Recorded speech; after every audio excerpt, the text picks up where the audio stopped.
Hi, everyone. Judge Andrew Napolitano here for Judging Freedom. Today is Monday, June 23rd, 2025. Professor Jeffrey Sachs joins us now. Professor Sachs, always a pleasure, my dear friend. Great to be with Apologies you. for a little glitch in scheduling this, but delighted that you are here.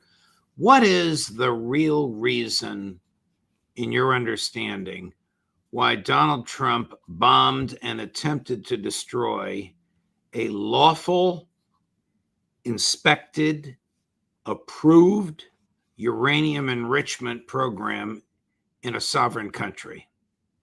Well, because Benjamin Netanyahu told him to. So the president followed his orders. Is the United States subordinate to the demands, commands, and purported needs of Israel? Yes. It's now unambiguous. There was a small question mark before, but now it's absolutely clear. This was not in America's interest. We were actually in the process of negotiating a settlement. There was supposed to be the sixth round of negotiations, but Israel said, no, you do it our way. And the president of the United States said, yes, sir. When Director of National Intelligence Gabbard said under oath before Congress back in March, not her personal opinion, but her professional reading of the consensus of the intelligence community, which is, according to Larry Johnson and Ray McGovern, 5 of the 16 intelligence communities that look at this, that Iran was not developing a nuclear weapon, didn't have one, hadn't been developing one since 2002 when the Ayatollah, whoever he was at the time, prohibited it.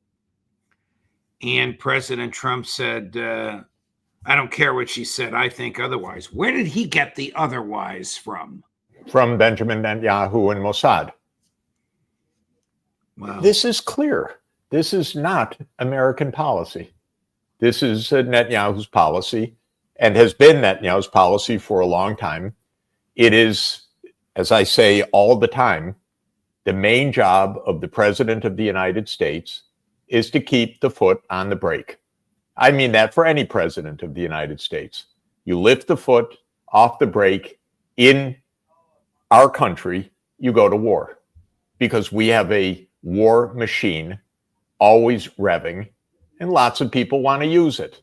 They want to use it in Ukraine. They want to use it in Israel. They want to use it for whatever purpose. They want to make money off of it. Whatever it is, they have grandiose ideas. Whatever it is, it's the job of the President of the United States to keep the foot on the brake. Donald Trump took his foot off the brake because Bibi Netanyahu told him to. And I guess your analysis of this is consistent with John Mearsheimer's, that the donor class, which has an ironclad grip on an overwhelming majority of both houses of the United States Congress, also has an ironclad grip on the White House.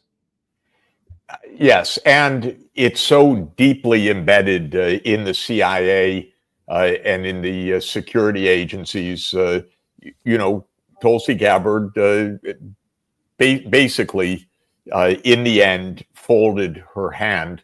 But I think from deep down, there are parts of the U.S. government that always say yes to Israel, period. CIA and Mossad work hand in hand. This is a high aspiration of the Israelis. They're completely out of control, by the way. And the bravado is so reckless and dangerous. One of the ministers of the Israeli government apparently posted today, next year in Tehran, very clever regime change.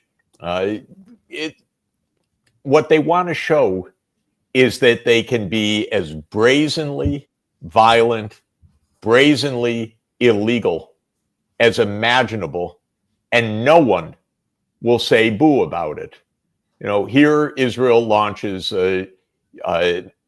absolutely unprovoked war, and all the countries in Europe and the United States direct their warning to Iran not to escalate.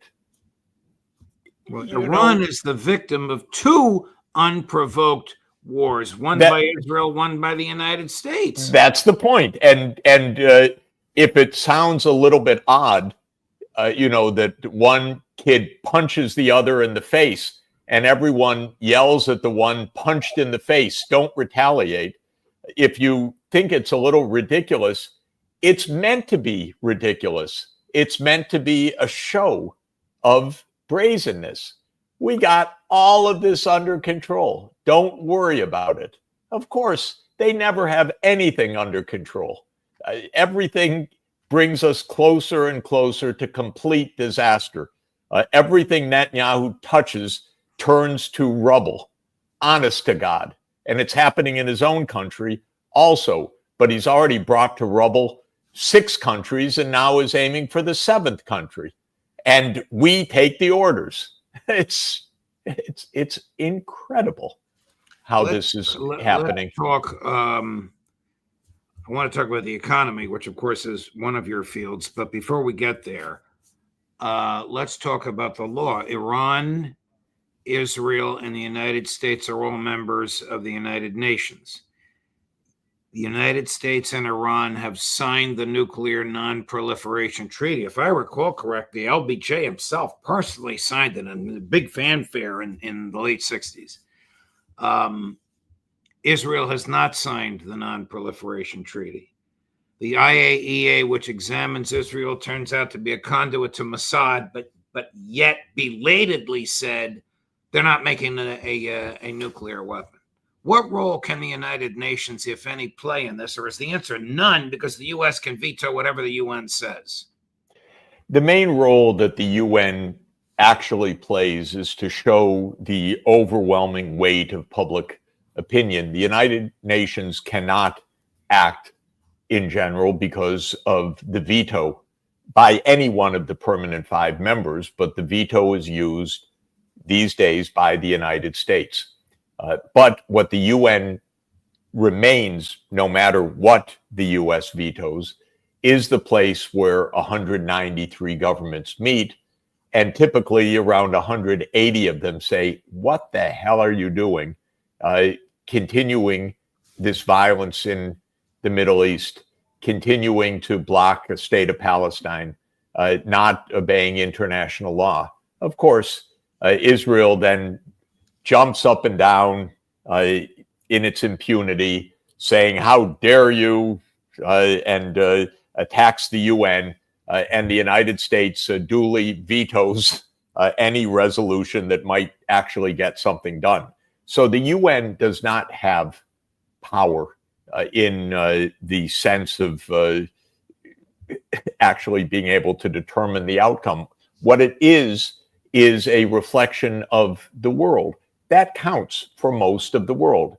It doesn't count if you believe you're all powerful or you act with impunity. The United States dreams that it does. Israel dreams that it can do anything it wants, attack other countries, occupy other countries, commit genocide. No one says a word that is in a position to block Israel. And most of all, they know they have the United States at their back. One day, they'll wake up and they won't have the United States because the American people are sick of this, frankly. Donald Trump's own base is sick of this. Yes. This is so disgusting. This is happening, by the way, while Israel continues to starve nearly 2 million people. And again, the Europeans, who are more pathetic than I ever could have imagined, but they show their ability to grovel to an extent I wouldn't have imagined, don't say anything. The U.S. Congress, of course, is, as we know, fully bought up by the Israel lobby. But what the UN shows is normal people from all over the world are aghast, as I am, as you are. The United States, I doubt that this affects Trump, but it will affect the United States in the future, becoming the rogue nation that Israel has become? I do a statistical analysis with my colleagues of looking at the extent to which countries are aligned with the UN Charter. Now, maybe in America, many people don't care about that. I do, because I think it's the way that we can survive, is if the world actually behaves according to a common standard. The United States, of the 193 UN member states, is the least aligned with the UN Charter. The least of all countries in the world. Israel is next, I think, or close to the bottom. What does that mean? Well, the U.S. doesn't vote with the rest of the world. It votes against the large majorities of the rest of the world. By the way, that's not because the rest of the world hates the U.S. Quite the contrary. They have their kids going to school here. The Trump administration won't block foreign students. They come for tourism. They like the American people. But the United States will not cooperate or abide by international law because it thinks it can do anything it wants. And it sides with this absolute destructiveness of these extremists in Israel. So the U.S. votes against the world majority. The U.S. participates least in UN treaties. Donald Trump has said, now, some viewers may disagree, but I will tell you, climate change is real, very serious, getting worse fast, very dangerous for the world. But who cares? We walked out of it. We walk out of other UN agencies. Who cares? We don't pay the bills to the UN, which are tiny, by the way, tiny. But however small, if you don't pay, you add insult to injury. That's the approach. So the U.S. actually comes out in the very bottom of the world on this. There's something which Americans haven't heard of because of the way our government behaves, but the Sustainable Development Goals. These were objectives for people to have health care and to have children in school and to have decent nutrition. Not bad, actually, that the whole world subscribed to in 2015. And governments were supposed to say to other governments, look, here's what we're doing. It's not a heavy homework assignment. It's called a voluntary national review. You know what? Of the 193 countries, 190 have done it. The United States, Haiti, maybe South Sudan still hasn't done it, but the U.S. never did it because, why do we care? So it's a kind of putting a finger to the rest of the world. So you ask me, are we a rogue country? Well, in the statistical sense of actually measuring, do we abide by any of the principles of international law, of UN processes, of votes in the UN Security Council, of votes in the UN General Assembly, of paying our bills? Yeah, we're a rogue state. And some are proud of it.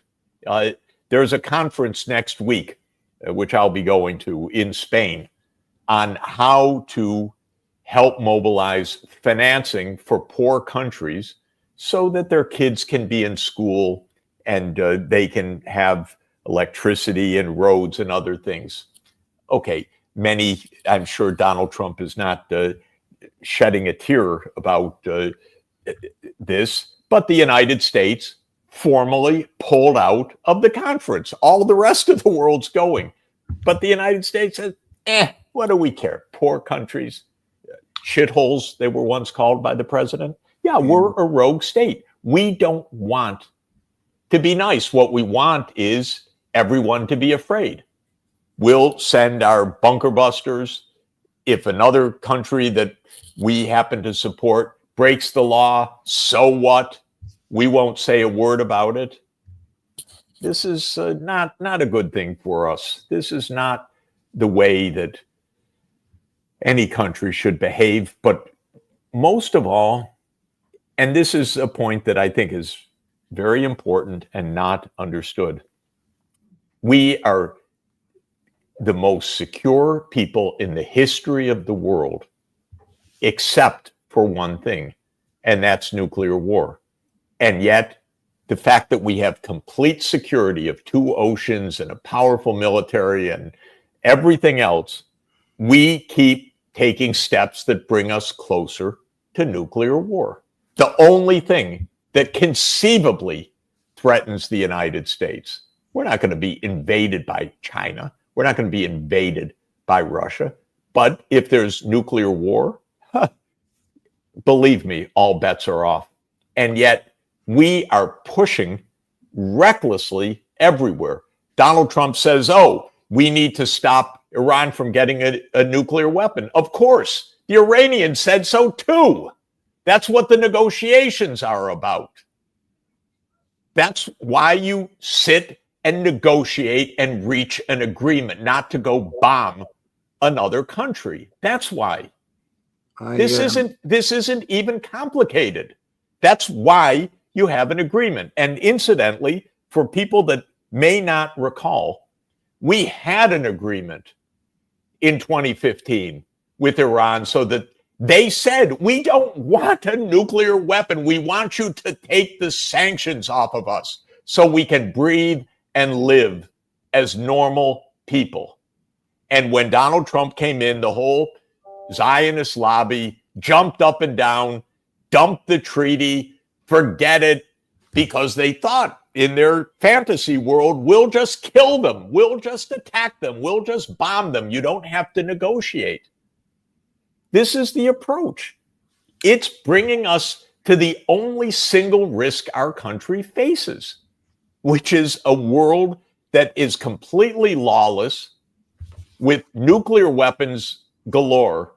And by the way, you know, there's been an exchange with the former Russian President Medvedev and President Trump on the social media. And President Medvedev made an absolutely correct point that there are many ways that a country can get nuclear weapons, and it's not only by one's own effort. This world is unstable, and Iran has friends that are nuclear powers. And the idea of these Israelis jumping up and down, these leaders, I'm talking about cabinet ministers, jumping up and down and talking about regime change and killing Iranian leaders. And of course, Mossad is an assassination machine. And thinking that this is going to keep Iran from having a nuclear weapon? Are they so stupid? I know you've seen this, but it's very telling, and I'm sure you remember it. Chris? He said, I just got this down from upstairs, meaning the Secretary of Defense's office today, and he said, this is a memo that describes how we're going to take out 7 countries in 5 years, starting with Iraq and then Syria, Lebanon, Libya, Somalia, Sudan, and finishing off Iran. I said, is it classified? He said, yes, sir. I said, well, don't show it to me. If you were Iran, you'd probably believe that you were mostly already at war with the United States anyway, since we've asserted that their government needs regime change. So, and we've asked Congress to appropriate $75 million to do it, and we are supporting terrorist groups, apparently, who are infiltrating and blowing up things inside Iran. And if we're not doing it, let's put it this way, we're probably cognizant of it and encouraging it. So it's not surprising that we're moving to a point of confrontation and crisis with Iran. Amazing. You were not surprised at all. This is 25 years now. This is, he's talking about seeing this page after 9/11, 2001. Right. And that was 7 wars. And now all of them that Bibi envisioned, he's dragged the United States into. And he's created a 4,000-kilometer swath running from Libya to Iran of devastation. because he's absolutely, from the beginning, so wrong in his core idea. The core idea: you assassinate a few people, you take out a leader, you bring everyone to cheer you. This has been his idea all along. It's actually a document called Clean Break in 1996, laid this out. Bibi and his neocon friends in the United States. And then after 9/11, they went to implement it. And look at the list. Lebanon. Okay. The United States has backed Israel to invade Lebanon. Syria. The Obama team, Obama and Hillary Clinton, tasked the CIA to overthrow Bashar al-Assad. It took 14 years and hundreds of thousands of dead. Okay, and now we have a jihadist as head of Syria. Iraq, people will remember. That one was on the list. The genius is breaking Sudan, okay? The U.S. supported the South Sudanese. We made a rebellion to break Sudan in two. And what did we do, these geniuses in Washington? We created two civil wars, one in Sudan and one in South Sudan. Libya, okay, in 2011, we're going to take out Muammar Gaddafi. It's 14 years later, and the place is in chaos. Somalia, not even a government. Well, there is a flag, but there's no government. And the U.S. Has backed Ethiopia, among others, to intervene. Every one of these on the list, we've gotten around to. Everyone has been a failure. Now Donald Trump just fell right in line. Yeah, this is the job of an American president. Listen to Israel and fall into line. Jeff, and what does it get us? It doesn't get us anything but insecurity. It's building our insecurity. It's trillions of dollars down the drain. It's our mountain of public debt. Thank you, Mr. Netanyahu. Thank you, President Trump. Professor Sachs, thank you. I wish we could keep going on and on, but I have another show in a couple of minutes. Maybe we'll resume this again this week, because I need to ask you, and we don't have time now because I know it's a long answer, of the world economic consequences of the United States attacking Iran. And perhaps we can get to that before the week is out. Thank you very much for your time. Great. Thank you for your articulate passion, Jeff. I love every minute of it. And we'll see you again soon. Great. See you soon. Thanks. Of course. And coming up at 4 o'clock today, Scott Ritter, and at 4:30 from Moscow, Pepe Escobar, Judge Napolitano for Judging Freedom.